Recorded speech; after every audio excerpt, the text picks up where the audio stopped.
All right, so we're on number 5, and it's the problem about the hot dog coming out of the parrot's, what do you call that thing? It's like a potato launcher. Ever see one of those things? Yeah, that's what it's like. But it's a hot dog launcher, right? So what we know about this problem is the graph looks like this when you use a graphing window that goes from 0 to 5 seconds for x and 0 to 100 feet for y. So the question at hand is, how can you use this graph to find out when the hot dog reaches 60 feet, when it might reach 80 feet, what its maximum height might be? And by the way, for those of you watching the video, this is the equation that we used. 16 was used because this problem is measured in feet, and this is the gravity constant, negative 16 feet per second squared.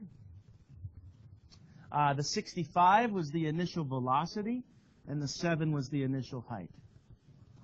Okay, so now we're ready to go. Go ahead and hit graph one more time. And the first thing I want to show you, the board's a little slow today.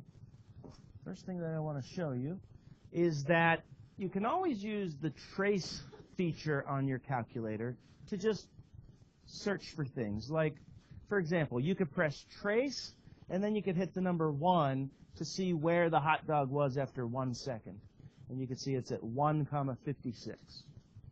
You could keep punching in different numbers if you like. This would be sort of like a guess and check, right? So maybe it's 1.2 is when it gets to 60 feet. And that's a little too high off the ground, right? You could keep doing that. You could guess above and below until you get to the right number. That's not really the most efficient method. The most efficient method would be to go to y equals and go down to y2 and put in the number that you're trying to make the hot dog reach. So if you want it to reach 60 feet, let's put in 60 for y2. It's going to make a horizontal line coming across the graph at 60 feet. And then what?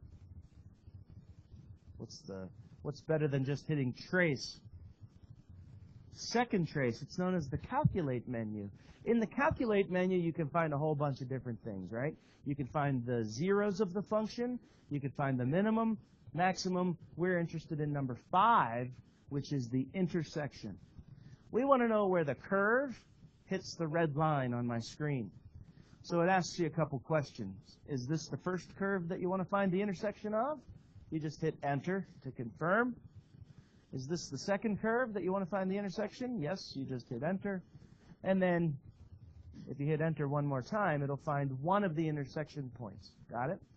So at 2.93 seconds, it reaches a height of 60 feet. Now, what's the issue with moving on in the problem? We didn't find the first intersection point, right? So here's how you do that. You repeat the process, but this time, when you get to guess, so let's do intersect again. This time, let's hit enter, enter, and then you can either scroll to the left, you want to get the cursor closer to the intersection that you're looking for, or you could punch in a number, an x value that's closer to that one. For example, I'm going to guess that this intersection is closer to 1. Enter. And it'll find the exact amount. It's 1.12. Now, for when does it reach 80 feet, let's change the 60 to 80. And you tell me, when does the parabola reach the red line?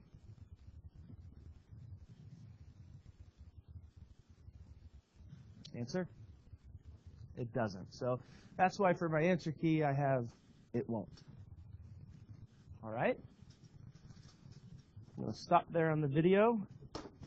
If you want to see more about finding the maximum, that'll be in the next video.